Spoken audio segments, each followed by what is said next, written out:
జై శ్రీమన్నారాయణ. జ్ఞానానందవయం దేవం నిర్మలాస్ఫటికాకృతిం ఆధారం సర్వవిద్యానాం హయగ్రీవ ఉపాస్మయ. అందరికి కూడా ముందుగా విశ్వాసనామ సంవత్సర శుభాకాంక్షలు. ఈ సంవత్సరం అందరికి కూడా కష్టాలన్నీ తొలగిపోయి అన్నీ శుభాలే కలగాలని, ఆ యొక్క లక్ష్మీనారాయణ స్వామి యొక్క అనుగ్రహం కలగాలని, అందరినీ కూడా ఆ స్వామివారి చల్లని చూపులతో చూడాలని ఆకాంక్షిస్తూ మనం ఏప్రిల్ నెల మాస ఫలితాల గురించి తెలుసుకుందాం. సంవత్సర గోచార ఫలితాలు. ప్రతి సంవత్సరము ఉగాది సందర్భంలో చేసే పంచాంగ శ్రవణంలో భాగంగా సంవత్సర గోచారాన్ని తెలియజేస్తారు.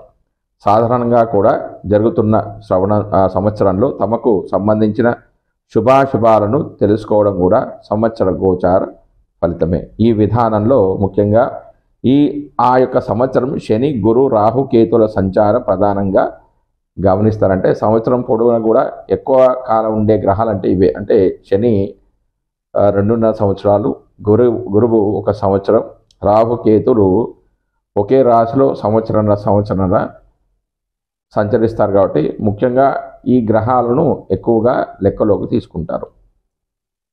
శని సంచరించే రాశి తమకు అనుకూలమా ప్రతికూలమా అని చూసుకోవడం అనేది కూడా ఉంటుంది. ఈ క్రమంలో తమ జన్మరాశికి శని 12, 1, 2 రాశుల్లో సంచరిస్తే దాన్ని ఏలినాటి శని అని, 4వ స్థాన సంచారం అర్ధాష్టమ శని అని, 8వ రాశిలో సంచారాన్ని అష్టమ శని అనే పేరుతో తెలుపుతారు. ఈ కాలంలో విశ్రాంతి లేకపోవడం, అంటే 12వ స్థానంలో ఉంటే విశ్రాంతి లేకపోవడం, తమ ఉన్న రాశిలోనే ఉంటే శరీరకరమైన ఇబ్బందులు, 2వ స్థానంలో ఉంటే అది కుటుంబ స్థానం, ధనస్థానం కాబట్టి ఆర్థికపరమైన ఇబ్బందులు, కుటుంబ కలహాలు ఉంటాయి. 4వ స్థానం అంటే అర్ధాష్టమ శని అంటే దీన్ని సౌఖ్యం అంటే సుఖం లేకపోవడం, 8వ స్థానంలో ఉంటే అనుకోకుండా నష్టాలు కలగడం, అనారోగ్య సమస్యలు రావడం అనేది జరుగుతాయి. ఈ క్రమంలో తెలియబడుతూ ఉంటాయి, ఇవన్నీ కూడా తెలియజేయబడుతూ ఉంటాయి. శని యొక్క దృష్టిని కూడా పరిశీలించడం చాలా సాంప్రదాయం. శని తను ఉన్న రాశి నుండి 3, 7, 10 స్థానాలను చూస్తూ ఉంటాడు. ఈ రాశిలో తమ జన్మరాశి ఉన్నప్పటికీ జాగ్రత్తలు తీసుకోవడం అవసరంగా సూచిస్తారు. అంతేకాకుండా శని సంచరిస్తున్న రాశి, శని దృష్టి ఉన్నటువంటి రాశులు తమ జన్మరాశి నుంచి ఏ భావాలు అవుతున్నాయో ఆయా భావాల విషయంలో జాగ్రత్తలు తీసుకోవడం కూడా గోచారంలో ఒక భాగమే. శని ఒక్కొక్క రాశిలోనూ 2.5 సంవత్సరాల సంచారం వల్ల ఈ గ్రహ ఫలితాలకు అధికంగా గమనించడం సాంప్రదాయంలో ఉంది. సంవత్సర గోచార ఫలితాల అధ్యయనంలో శని ఫలితం అనేది చాలా కీలకమైనది. గురుగ్రహ సంచారాన్ని కూడా సంవత్సర గోచారంలో భాగంగా పరిశీలిస్తారు. ఎందుకంటే ఒక్క రాశిలో 1 సంవత్సరం పాటున గురువు గ్రహం సంచరిస్తూ ఉంటాడు. గురువు తానున్న రాశి నుంచి 5, 7, 9 రాశులను చూడడం వల్ల ఆయా రాశుల వారికి అనుకూలతలను తెలియజేయడం అనేది జరుగుతుంది. జన్మరాశి నుండి 2, 5, 7, 9, 11 రాశిలో సంచరిస్తున్నప్పుడు ఆర్థిక, సంతాన, వైవాహిక సంతృప్తి, లాభాలను జాతకుడు పొందవచ్చు. గురు దృష్టి ఉన్నటువంటి భావాల్లో లోపాలున్నా కూడా సరిదిద్దబడతాయి. ఆ సంవత్సరంలో ఏ కార్యక్రమాలకు అనుకూలమో ఏ కార్యక్రమాలకు ప్రతికూలమో కూడా గురుగ్రహ గోచారం ద్వారా గమనించవచ్చు. నూతన సంకల్పాలు నెరవేరడానికి, వివాహ, సంతానాది అంశాలు పరిపూర్ణత కోసం గురుగ్రహ గోచారం అనుకూలంగా ఉండే విధంగా చూస్తుండడం సాంప్రదాయం. ఇక రాహుకేతుల విషయానికి వస్తే, రాహుకేతులు తామున్న రాశులకు అనుసరించే భావాలకు సంబంధించిన అశుభ ఫలితాలను ఇస్తూ ఉంటారు. ముఖ్యంగా 3, 6, 11 స్థానాల్లో తప్ప మిగిలిన స్థానాల్లో ఆయా భావాలకు లోపాలను తెలియజేయడం గోచార సాంప్రదాయం. ఏదైనా శుభగ్రహంతో కలిసి ఉన్నప్పటికీ ఆ గ్రహం యొక్క శుభత్వాన్ని తగ్గించే విధంగా రాహు కేతు గ్రహాలు అనేవి ఉంటాయి. అందువల్ల ప్రతి రాశి వారికి రాహువు కేతు ఉన్నటువంటి భావాలను జాగ్రత్తగా చూసుకోవాల్సి ఉంటుంది. శని గురు రాహుకేతులు అధిక కాలంలో ఒక రాశిలో సంచరించడం వల్ల సంవత్సర ఫల నిర్ణయంలో వీరి ప్రాధాన్యం అధికంగా ఉంటుంది. ఇక మాస గోచార ఫలితాలను ప్రభావం చేసే గ్రహాలు ఏమిటో వాటి గురించి మనం ఇప్పుడు తెలుసుకుందాం. ఒక మాసం తమకు అనుకూలమా ప్రతికూలమా అని గమనించేటందుకు రవి కుజ శుక్ర బుధ గ్రహాలను గమనించడం అనేది సాంప్రదాయం.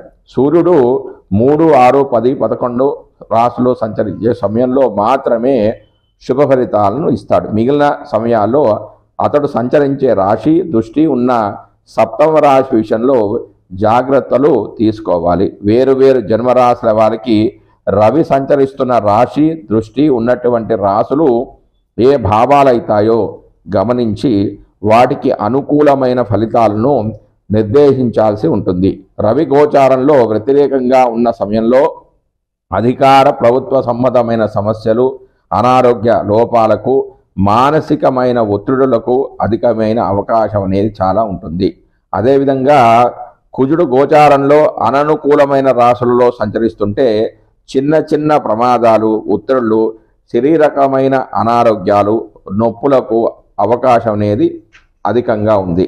అంతేకాకుండా సామాజికంగా అప్పులు పెరగడం, శత్రుత్వాలు అధికం కావడం కూడా ఉంటుంది.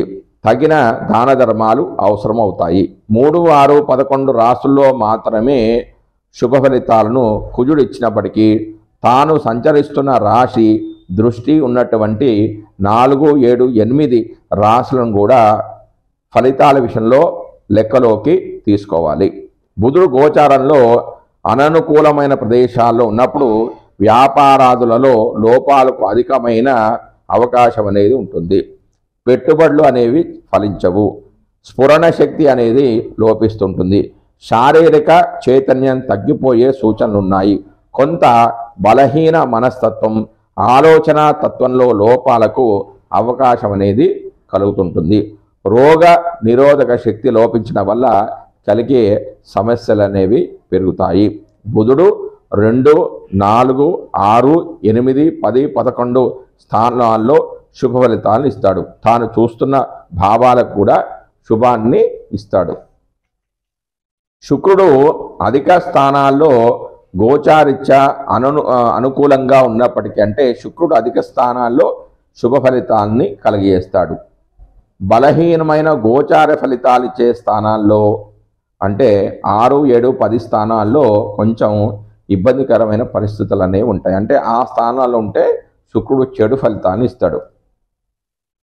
బలహీనమైన గోచార ఫలితాల ఇచ్చే స్థానాల్లో మనోభిష్టాలు నెరవేరక ఇబ్బంది అనేది పడుతూ ఉంటారు. శుక్రుడు ఒక రాశిలో సంచరించే కాలంలో మానసిక వ్యవహారాలు, ఆకర్షణలో లోపాలు, ఇబ్బందులకు అవకాశం అనేది ఉంటుంది.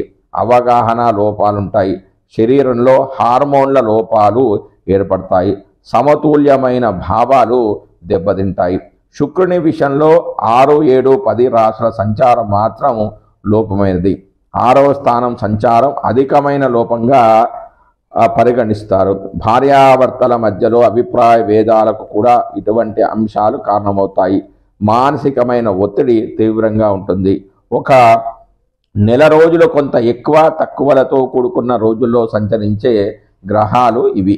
అందువల్ల వీటి ద్వారా కలిగే ఫలితాలు ఆ మాసాదులకు చెంది ఉంటాయి. అయితే శుభ సమయంలో కార్యక్రమం ప్రారంభించి పూర్తి చేయడానికి ఇటువంటి అనుకూల గ్రహ సంచారాదుల వల్ల ఫలితం అధికంగా ఉంటుంది. జై శ్రీమన్నారాయణ. జై శ్రీమన్నారాయణ. మనం ఇప్పుడు ఈ వీడియోలో కన్యా రాశి వారి యొక్క మాస ఫలితాలు, అంటే ఏప్రిల్ నెలలో కన్యా రాశి వారి యొక్క ఫలితాలు తెలుసుకుందాం.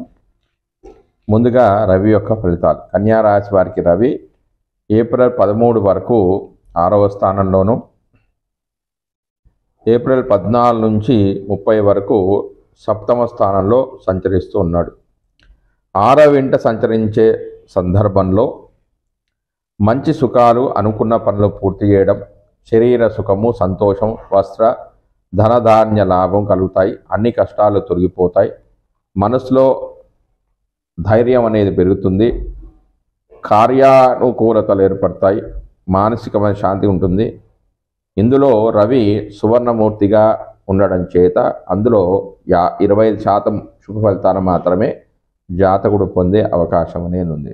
ఇక ఏప్రిల్ 14 నుంచి 30 వరకు కలత్ర స్థానంలో అంటే 7వ స్థానంలో రవి యొక్క సంచారం వల్ల భార్యకు పీడ, అనేక ఇబ్బందులు, తన వారితో ద్వేషం ఏర్పడడం, సంతానానికి అనారోగ్య సమస్యలు, ఉత్సాహ భంగం కలిగించే పనులు చేయడము, కలత్రంతో గొడవలు, ఆత్రము, ప్రయాణాల్లో నష్టాలు వంటివి జరిగే అవకాశం ఉంది.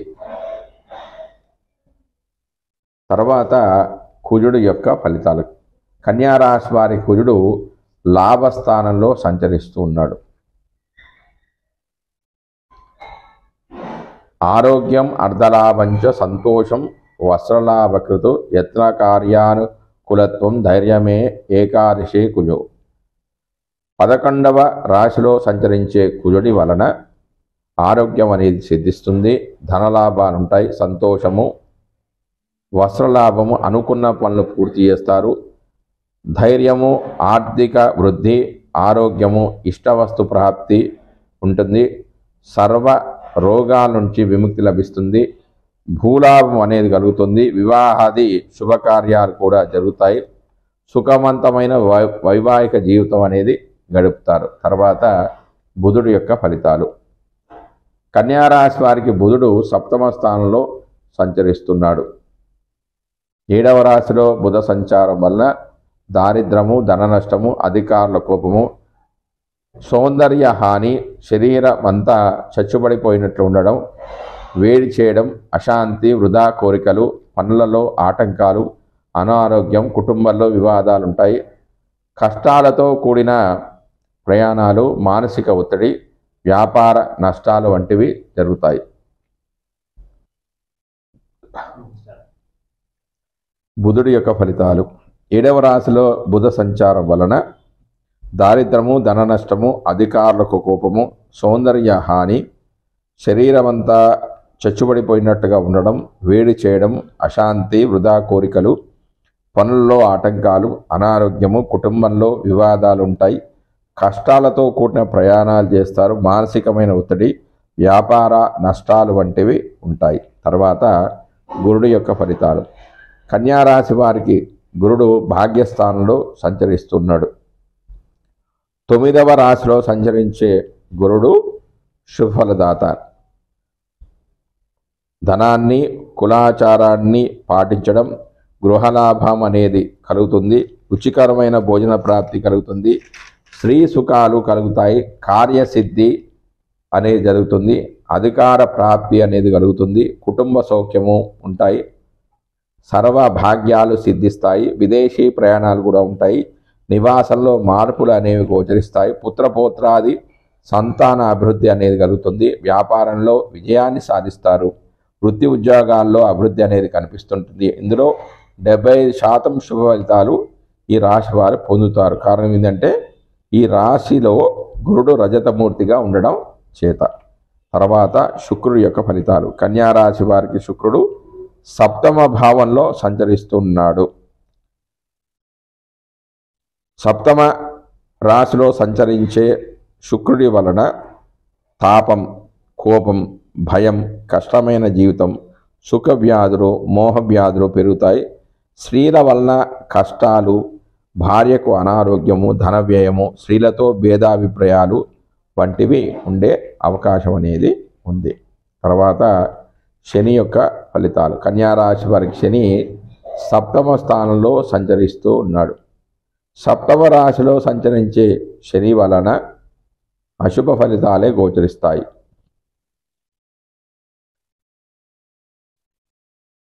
వ్యాధులు రావడం, దేశాంతర ప్రయాణాలంటే తన దేశాన్ని వచ్చి విదేశాలకు వెళ్ళడం, విశేషమైన భయము, ధన నాశనము మరియు అనారోగ్యము, అలసిపోవడము, భార్యకు అనారోగ్యము, వృధా ప్రయాణాలు కలుగుతాయి. ఇందులో 70% ఫలితాలు మాత్రమే జరిగే అవకాశం ఉంది. ఈ కారణం ఏంటంటే ఈ రాశి వారికి శని తామ్రమూర్తిగా సంచరిస్తున్నాడు కాబట్టి. తర్వాత రాహు యొక్క ఫలితాలు.